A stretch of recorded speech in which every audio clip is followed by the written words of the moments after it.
Welcome to the Codeplay Culture Podcast, where we discuss tech, gaming, health, and the world around us.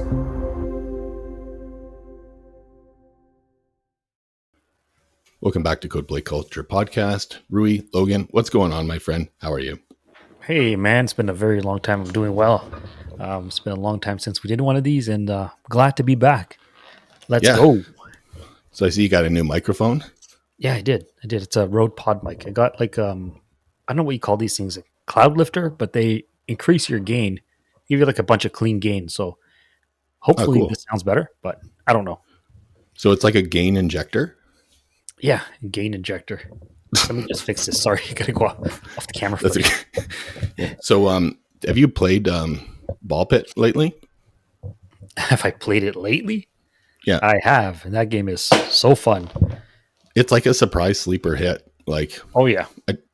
It's for those that haven't played Ball Pit, you kind of see it before you get sold on it. It's like, what would you describe it as?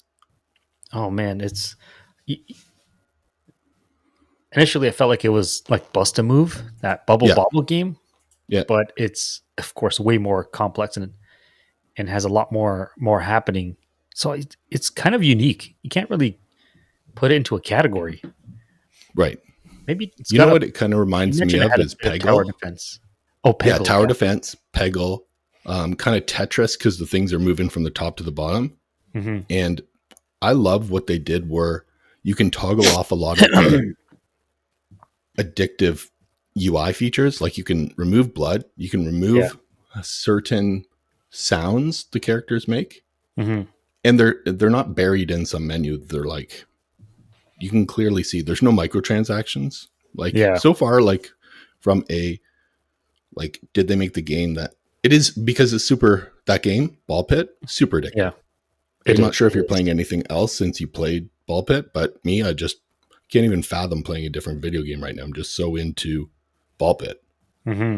No, it's fun. I was going to pick it up yesterday when I got home, but I didn't get a chance. I started playing, like I went on the PSN store and I looked at Ball Pit. Yeah. Ended up playing a game that I had installed called Children of Morta. What is that? It's like this cool RPG. I think it's a 4-person kind of top-down 8 or 16-bit style RPG. But it's really, really fun. Very 4-player, as in like local co-op, online, local or just co-op. Really? It might actually be both, but I think it's local. Well, for sure, it's local co-op. Children of Morta? Yeah. Salud. That sounds super cool. Fun, but very, very like grindy, like endless dungeons and stuff, right? Nice. But Ball Pit's super, super cool. Very, so very you've seen both games, Ball Pit and Children of Morta. How would you compare? Because I haven't even heard of the one you're playing. Yeah, so Ball Pit, cool game. You want to get on, have a bit of fun, hour, and just log off and no commitment. The other one's a little more, you're kind of stuck going down, 20, 30, 50 levels of a dungeon, and you don't really want to give up. So you kind of keep grinding till you're done. Yeah. So one is like a little more casual. The other one's just a little more grindy. All right. Long-term commitment for the Children of Morta. Yeah. Okay, cool. But fun. Still fun. Yeah, nice. Super fun, yeah. Yeah, like I love those 8-bit RPG, like Final Fantasy top-down. There was like a Zelda from back in the day. You had to have a special GameCube controller to play it. I think it was called Four Swords. Mm-hmm. I remember that, yeah. It's like you'd have to be some kind of baller in the 90s to be able to have it and then 3 friends that would have GBAs with the adapters. Right. But if you did, all in's like $1,000 in the 90s, and that's like baller money for Nintendo. Yeah, for sure. I heard it was fun. I never had a friend in the ghetto that would have enough money to be able to facilitate such a game thing. It's like crazy. It is getting close to the time of winter. Mm-hmm. Christmas, Santa, all that stuff. Yeah. This is what today is, December 2nd. Do you have all of your shopping done? Nothing. Not even one thing yet, man. Did you take advantage of any Cyber Monday deals or Black Friday deals? I'm one of those last minute people. maybe 2 weeks. 2 weeks before, that's when I start heading out. Yeah. I'll do what I can online, but I miss the days of hitting up Toys R Us and consumers distributing and all that. Do you Yeah. remember that store? No. What? No, consumers No. distributing. It was like it's like a warehouse for like all kinds of cool stuff. Was it like Costco? It wasn't like Costco. Oh, was it like excess cargo? No, what is that? That's It's like a clothing store, right? it's like like when people need to clear excess cargo from warehouses, they just bring it there. It's kind of like Winners where and Home Sense or Home Goods and Michael, like where the inventory always changes. Oh no, I think it was more like the home shopping channel, but in Mm. person. Oh, cool. Like Yeah, that kind of QVC. thing. Like Showcase or whatever. Yeah. Nice. Nice. Um, Have yeah, you that's been to what goes down. Sayal? I No. think it's Sayal. It's in No. Burlington, Ontario. It's like you go in there and it feels like kind of like a Dollarama, Hmm. but instead of like dollar price stuff, like dollar store stuff, it's like every possible cable combination you could ever think of. It's like the size of a football field. Hmm. If you're looking for a specific adapter to a hard drive that they don't make it, it's kind of like, and it's all new. It's really fun. Yeah. Have you been to Sale, as in SAIL? Also in Burlington. Oh, fuck. That's Yeah. the one I was trying to say. Wait, But no, my memory stored it SAIL. as, yeah, No, this place isn't. Is a. Hang on a second. it's like a This place. Dollarama kind of cable thing, right? Like where you can get tech stuff and yeah, No, Sale SAIL is actually an outdoor where you can buy like guns, tents, and Oh, and ammunition and work boots. really? Yeah. Okay. Well, hopefully you guys don't go to the wrong one because you will be in for, yeah, not that one. This It's place like has really good clothes, S man. A, yeah, SAYAL Yeah, Electronics. I've never heard of that place. Check them out. Now it's a sleeper hit in, Hmm. interesting. Our new Vaughan location is officially open for business at 7500 Keel Street, Unit B, Concord, Ontario, Wait, Canada. is it Sale Electronics or Sale Outdoor Store? Sale Electronics. Oh, okay, right. This has got to be a problem that they deal with on a marketing level. Is How this do you Sale? spell Yes, it's sale? You know? But it is a bit of a play on words with sales. Have you been to Yeah. sales? But No. you're not saying it plural, so it doesn't roll off the tongue. Right. But if you Sales. take a look at Oh, this secure is dot, cool. They've got like toys and games too. It's yeah, kind of like and it's literally a stone's throw from like in between us, right? I have to check this out. Doesn't this homepage look like Amazon when you first get on the Oh my Amazon gosh, page? It's got like yeah, the tiles and everything's in categories. It's pretty cool. yeah. It's kind of like, and look at the logo. It's like got this, like, oh, I made this in Photoshop, and it's my first like good logo that I sold, kind of thing. Not putting Yeah. it down, but it does look like, okay, I'm gonna add It's very this, like the emboss, 90s yeah, looking logo. yeah. See, speaker wire, barbecue accessory. It's just like crazy. There's like a category called Fluke. I don't even know what that means. Oh, that's a company. Well, I guess there Oh, was nice. A there was circuit. a chance I'd be wrong there, but looks like it was a fluke. Patch cords, whatever. Pretty cool. Yeah. You know what it'd be like? Newegg, but in Mhm. person. Yeah. Except Yeah, they're probably not selling video cards or GPUs or anything. yeah, Not, maybe, but you open it up and be a box of confetti, and I don't know. It's honestly, if you're into electronics and a computer enthusiast, or you're looking for an afternoon lunch to, like, how some people at lunchtime, if they're kind of forced to go into an office because they have Mhm. no choice. This is a trend right now that we're lucky enough not to be part of the RTO or return to office to like stuff that we're Yeah. kind of, it's like when you buy a Tesla, gas stations become invisible because you don't care about gas. It's Right. not relevant to you. It's the same thing as like work from home people aren't affected by how serious it is and how much it hurts families for the return to office. But for those Yeah. of people that do have to go into an office, getting out at lunch and going to like Home Depot, doing some grocery shopping. A lot of people get a lot of relief from the daily grind with that. This is a great place to check out for that. Mm-hmm. Yeah, no, we should meet up there one day. Yeah. Right. So, what's going on in terms of, SEO stuff? Anything new in that front? I know you're using a lot of cool tools to help people increase the visibility and revenue brand awareness of their websites. Any new hacks in that area?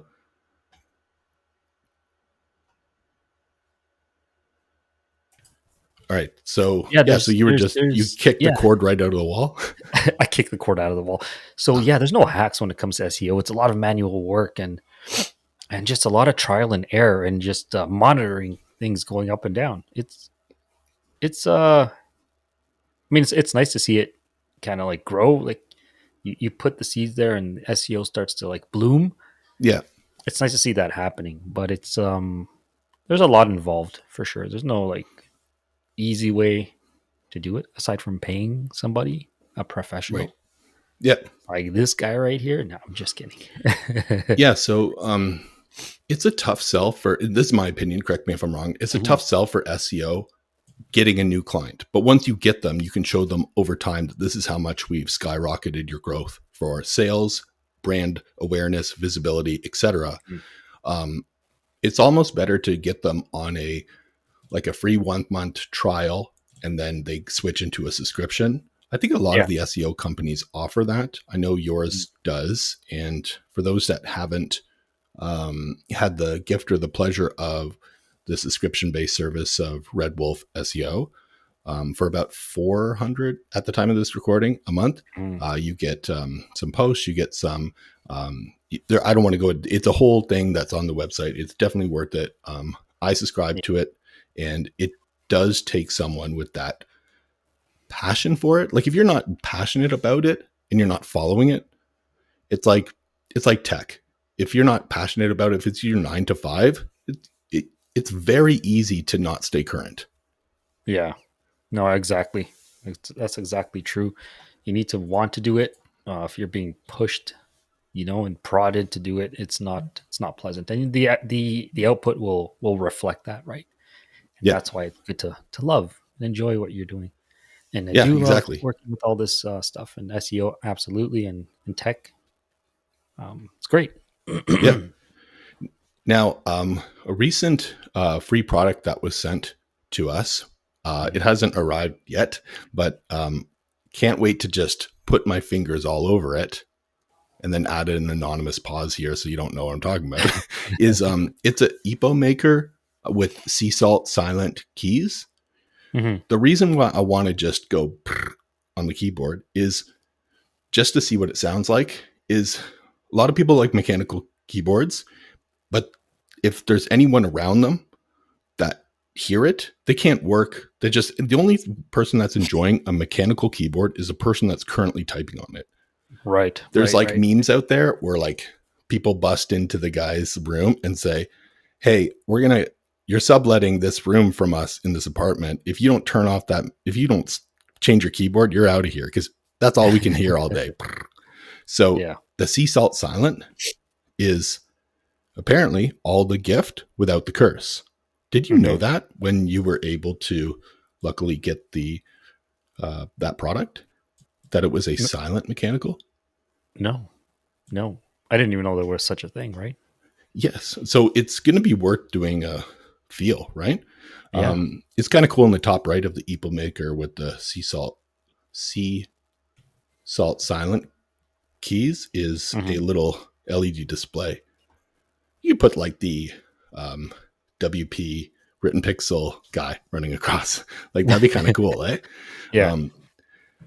But do you have a mechanical keyboard? I don't, man. I don't, and I don't want one, to be honest. I've had one in the past, and it's annoying, right? You don't want to hear that clickety clack all day for sure at work and stuff. So unless you're home alone, or unless you're a sadist that hates your neighbor, like as in neighbor beside you working, then you probably don't want to get a mechanical keyboard. Or if you're ignorant they'll never know that they're affecting the person beside them because ignorance is bliss. Yeah. I use like this Logitech MX Keys Mini, That's so I can type on Teams use. calls without people hearing. Yeah, it's the same one I use. MX Keys. Oh, cool! You got the. Wait a minute. Yours is like about 40% bigger than mine. You have a numpad on yours? No.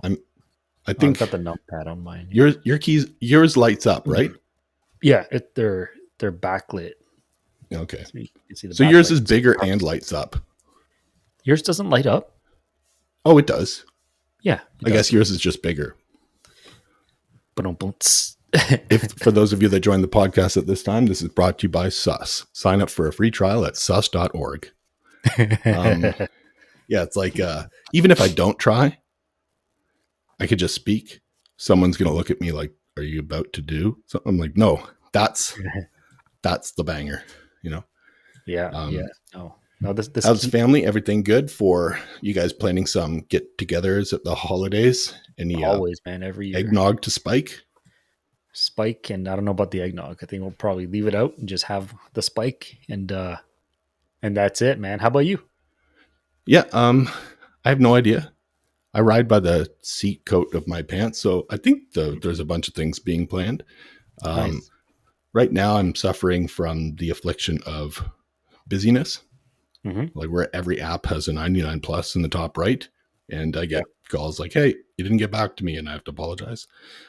So this is a scale issue. So I think my wife is planning a bunch of Christmas stuff. I have no idea, but hopefully we have like every couple day meetings, you know? Yeah. And it's good. We go to her office and just bang out a few, or probably like an hour of like things, right? And her office is McDonald's. That's her favorite, her favorite restaurant. And we just, sit there, have a cup of coffee, like a couple of old people watching the Ducks, and Ronald comes up. Yeah. But probably see the family in the town over. Like, you guys are so big, right? Your whole family's so big. Is it tough coordinating something like that? Sometimes it is, yeah. But typically everybody already knows these are the days and we have to do it. Who's the coordinator of that? Or who takes the lead? Yeah, so my older sister usually does all the all of that good stuff. She's the one, yeah. Yeah, she's the Kevin Hart of the group. Yeah, exactly. Have I met your older sister? No, not yet. No. Okay, cool. Yeah, perhaps one day we'll we'll do something. So yeah, exactly. Yeah. It'd be good to honestly, every time we get the kids together, they just, it's a better experience of life, no matter the weather. Kind of just no, it's great. It reduces isolation and promotes, happiness. Yeah. No, it's perfect, man. And that room is perfect that's a perfect gaming room right there. Yeah. Do you think it could be evolved with some chairs that recline like a movie theater? I'm not sure if you've been to like Cineplex VIP, but would those chairs be good there? I think that those couches are perfect, but maybe more like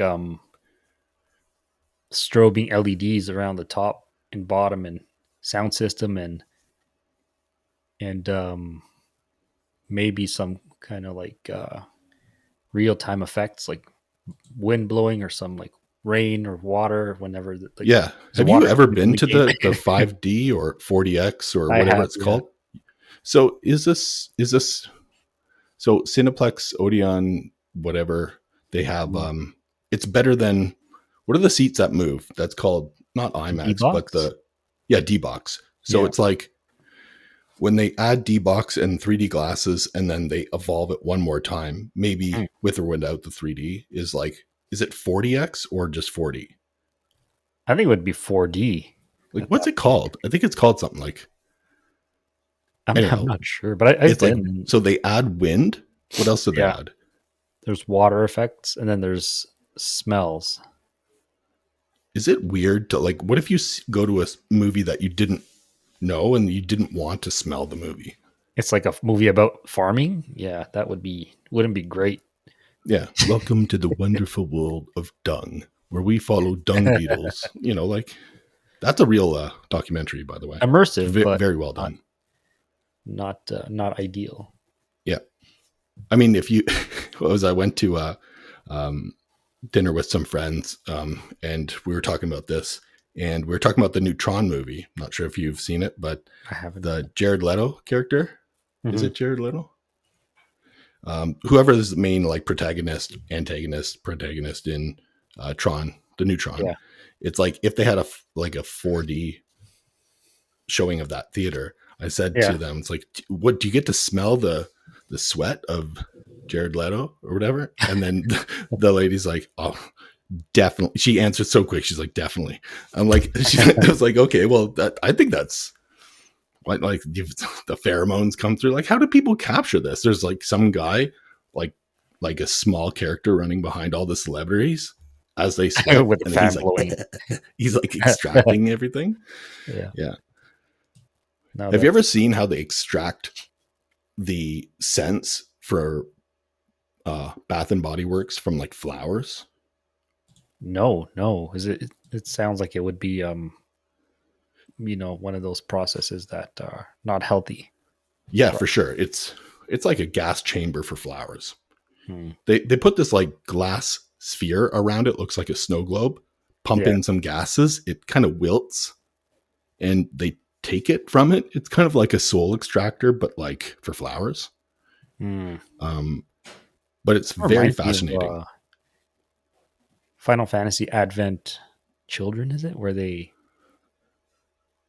do something like that, some kind of chamber that would. Oh yeah, yeah. What was that? It wasn't the chamber that Sephiroth was in, but it was. It was taking all the stuff from the kids, right? That's why it's like Advent Children. Yeah, so, maybe. It's crazy. That whole like universe of Final Fantasy is ridiculous. Yeah. That animation still holds up today, man. Believe it or not. Yeah. 4K if you can. Blu-ray if you can, or you can watch it on. I'm not sure if it's Disney Plus or Netflix. Something like that has it. But I've done the comparison with 4K disc and watching something on Netflix that is Dolby Atmos, Dolby Vision, like 7.2, like in side by side, completely different experience, but on paper the same. Yeah. You're an advocate for cable cutting. Oh, 100%. Yeah. Physical. So media. Do you have like every movie that you have, or do you like buy as you go, or do you go to a place to get movies? I do look around. If I find something that I like, I'll buy it. Yeah, absolutely, man. I still buy them and I consume physical all the time. But even going back to like physical media, man, take a look at like Octopath Traveler, right? Yeah. That or Expedition 33, right? Yeah. You got to get those on physical. Those are classics. Yeah. They're the kind of, this special type of IP that you should get, physical media. In physical, do you have any of those? Yeah, physical. Like Expedition? Like I did have Expedition 33 physical. I ended up selling. It took so long to actually, I missed like 6-7 months of the game because the physical was out of stock. And I finally got it and played it for, 10 hours. And I realized it's just I'm not loving it. It was very difficult. Like every time you got to a boss fight, it was like, wow, this is another boss that I can't fight. Like I can't beat. So it was like a grindy process. I think the difficulty for me was too high based on my time that I had available to put into it. It's not saying that the game's too difficult. It's that I needed to grind way more in order to pass these bosses, which I didn't have the time for. But great game. But if I can get physical, I'll buy physical every time because like who owns a license? Physically, I own the license on the disc, right? That's mine. Yeah. But if they're tied to a cloud account and you get Karen canceled it happens. It's tough to get back what you think is yours if it's digital. And there's multiple reasons I love physical, like just by, I got to put in a disc. It corrects the laziness, Yeah, for sure. What about like Octopath, right? Compare the Expedition to that. Because I haven't touched any of those to be honest. I would say the Children of Morta, because it's like the sprite, 8-bit kind of pixel art. Wait, you mean Octopath Traveler? Yeah. Versus the Expedition 33. Yeah. I do think that if you like the Children of Morta, then you'll like Octopath Traveler, and they're really good. Like they kind of have the best of both worlds, where it's more fun action gameplay where they have pops and effects and like explosions, but it's 8-bit. It kind of combines these two user interface worlds and special effects. But it kind of like Paper Mario with fireworks. Game. Yeah. With 8-bit stuff. Have you ever played like 1,000 Year Door Paper Mario or any of the new Paper Marios? No, but I want to get a Switch version so bad. Yeah, it's like Paper Mario is essentially, I'm not sure if you looked into it, but like there's one that's weird, but the rest are kind of like RPGs. Like if you played Super Mario RPG from back in the day, which is one of my favorite, like it's a classic. It's like I didn't even realize that they could, it was out of nowhere, at least for me at the time. Now Paper Mario was the evolution, in my opinion, of Super Mario RPG, because it's turn-based. Like you have to press right before you attack, you have to press like a button combination to double the, power of the attack. It's funny. It's witty. There's no voiceover as far as I know, which encourages kids to read. Like if you have a kid that is, or an adult that you're reluctant to read, maybe it's a less convenient media these days. But you want to still have literacy increase with adolescence, and get a video game that literacy, you know what I mean, that doesn't have voiceover. Right. Like I fell in love with reading from a game called Tales of Symphonia. It has voiceover, but there's a lot of stuff that's not. You could do Zelda, whatnot. Yeah. But that's probably a big concern for parents in a world where you can just type anything into YouTube to get the answer without effort.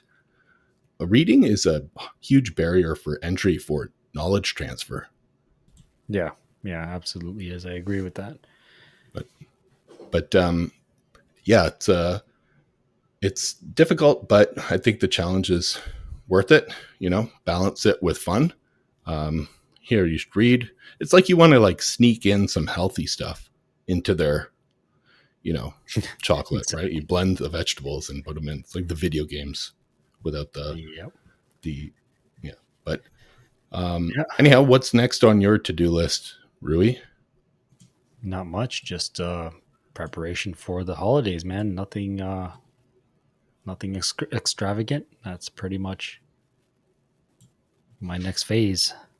Well, Rui, wanted to wish you happy holidays, and on behalf of Codeplay Culture, everyone listening, wishing you a very restful, successful, less stressful 2015 holidays going into 2025 holidays going into next year, 2026. And from everyone here at Codeplay Culture, we're wishing you warm wishes over the holidays, and we'll see you next time.